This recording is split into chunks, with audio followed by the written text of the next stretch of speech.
ልጆ ጉሮሮውን በታመመ ቁጥር መድኃኒት እንዲወስድ ያደርጋሉ? እንግዲያውስ ይህ ቪዲዮ ደርሶ ነው። እንዴት ካሉ እስከ መጨረሻው ድረስ ይከታተሉ። ጤና ይስጥልኝ። ዶክተር ታዲዮስ የህፃናት ስፔሻሊስት ሐኪም። ዛሬ በዚህ ቪዲዮ ልጆች በብዛት ከሚቸገሩባቸው የጉሮሮ ህመም መነሻዎች መካከል ቶንሲልን እናወራለን። ስለ ቶንሲል ምንነት፣ ምን አይነት ምልክቶች እንደሚታዩ፣ መቼ ወደ ህክምና ቦታ መውሰድ እንዳለቦ፣ ቤት ውስጥ እንዴት እንደሚያክሙ መፍትሄዎችን እጠቁሞታለሁ። እስከ መጨረሻው አብሮኝ ይሁኑ። አሁን ወደ መጀመሪያ ጉዳይ እንለፍ። ወላጆች ልጆች በብዛት ከሚቸገሩባቸው ዋና ዋና ምክንያቶች መካከል አንዱ የቶንሲል ህመም ነው። ብዙ ጊዜ የቶንሲል ህመምን እንደ ህመም እንጠራዋለን እንጂ ቶንሲል የሰውነታችን አንድ አካል ነው። በአፋችን መጨረሻ በጉሮሯችን መጀመሪያ ላይ ያሉ ግራና ቀኝ የተቀመጡ ትንንሽ እጢዎች ናቸው ቶንሲል ተብለው የሚጠሩት። ታዲያ እነዚህ በአፍና በአፍንጫ የሚገቡ ጀርሞችን በመጠበቅ የሚከላከል የኢሚዩኒቲ ሲስተም አካል ናቸው፣ ወይም የበሽታ መከላከያ ሲስተም አካል ናቸው። በሌላ አነጋገር ዘብ ናቸው ማለት ነው። እንጥል የሚባል ነገርም አለ። እንጥል በመሃል ጉሮሮ ላይ ያለ ስትራክቸር ሲሆን ብዙ ጊዜ ምራቅ በማመንጨት ጉሮሮን ያረጥባል፣ ቃላት እንዲፈጠሩ ያደርጋል። እንደ ቶንሲል ሁሉ የበሽታ መከላከል ኢሚዩኒቲ ሲስተም አካል ነው። ከዛ በተረፈ ባዕድ ነገሮች ወደ አየር ቧንቧ እንዳይገቡ ይጠብቃል። ስለዚህ እንጥል መሀል ላይ ያለው ሲሆን ግራና ቀኝ ያሉት ሁለቱ ደግሞ ቶንሲሎች ናቸው ማለት ነው። የቶንሲል ህመም መነሻ ምንድን ነው? ብዙ ጊዜ በብዛት ከሚነሱ ጉዳዮች መካከል ልጄ ቀዝቃዛ ውሃ ጠጥቶ በረዶ መጦ ቶንሲል አመመው ይባላል። እውነት በእነዚህ ምክንያቶች ቶንሲል ይነሳል? መልሱ አይነሳም ነው። የቶንሲል ህመም ዋነኛ መነሻ ተላላፊ የሆኑ ቫይረስና ባክቴሪያዎች ናቸው። በአብዛኛው ልጆች ላይ የቶንሲል ህመም መነሻ ደግሞ ቫይረስ ነው። ስለዚህ ተላላፊ የሆኑ ቫይረሶች ናቸው ቶንሲልን የሚያመጡት ማለት ነው። ቶንሲል ሲታመም ምን አይነት ምልክቶች ይታያሉ? ለመዋጥ መቸገር፣ ምራቅ ወይም ምግብ ለመዋጥ መቸገር፣ የጉሮሮ አካባቢ ቁስለት፣ የአፍ ጠረን መቀየር፣ ትኩሳት፣ የድምፅ መዘጋት ወይም መወፈር፣ አንገት ዙሪያ ያሉ እጢዎች ማበጥ፣ የጆሮ ህመም። አንዳንዴ የቶንሲል ህመም ወደዚህ የህመሙን ስሜት ወደዚህ ሄድና ጆሮም ይታመማል። የባክቴሪያ ቶንሲል ደግሞ ከሆነ ራስ ምታት፣ የሆድ ቁርጠት፣ ማስመለስ ሊኖር ይችላል። ታዲያ ወላጆች እዚህ ጋር ልብ ይለዋል። ምን አይነት ምልክቶች ሲኖሩ ነው የባክቴሪያ ቶንሲል መሆኑን ማወቅ የምንችለው የሚለው በጣም መሰረታዊ ነጥብ ነው። የባክቴሪያ ቶንሲል ምልክቶች አሁን መጠራቸው ናቸው። አንደኛው ግራና ቀኝ ያሉ ቶንሲሎች መግል ከያዙ ወይም ነጫጭ ነገሮችን ከያዙ። ሁለተኛው የትኩሳት መጠን በጣም ከፍተኛ ከሆነ ከ38.5 እና ከዛ በላይ ሙቀት መጠን ከተመዘገበ። ከዛ ሲያልፉ ደግሞ አንገት ዙሪያ ያሉ ትንሽ እጢዎች ካባበጡ እነዚህ የባክቴሪያ ቶንሲል ምልክቶች ናቸው።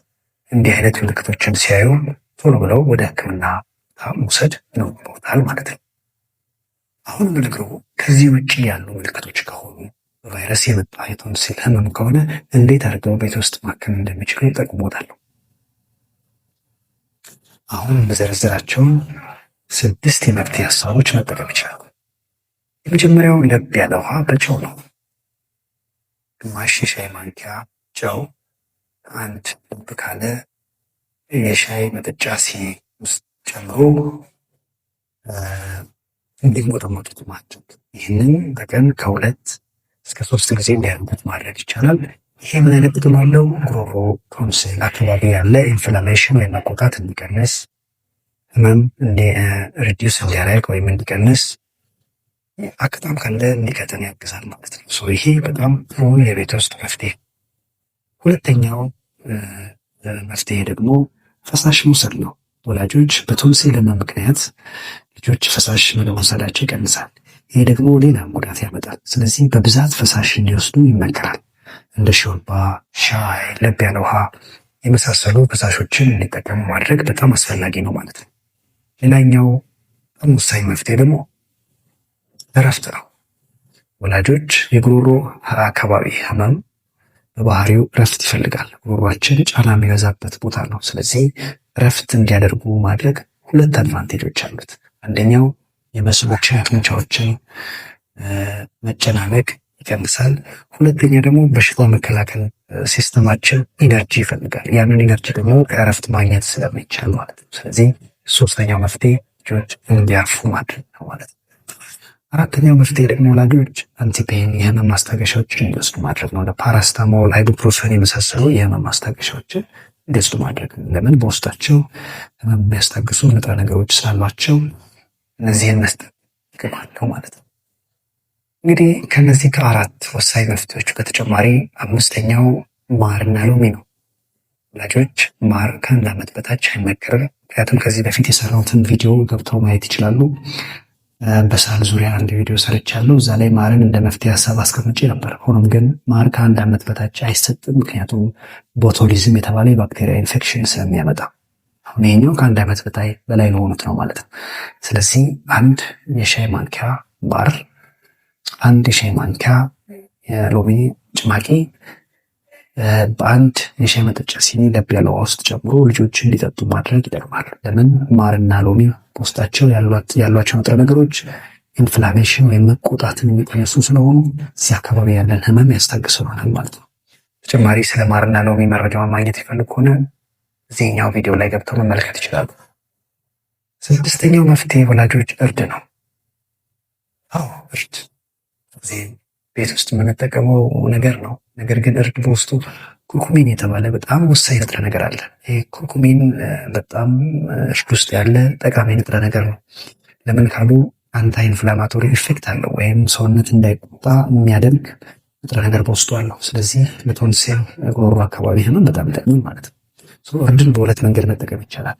የመጀመሪያው እርድ በጨው ግማሽ የሻይ ማንኪያ እርድ፣ ግማሽ የሻይ ማንኪያ ጨው አንድ የሻይ መጠጫ ሲኒ ለብ ያለ ውሃ አድርጎ እነዛ ውስጥ እነሱን ሁለቱን ጨምሮ ልጆች እንዲሞጡት ማድረግ። ይህንን በቀን ከ2 እስከ 3 ጊዜ እንዲያደርጉት ማድረግ።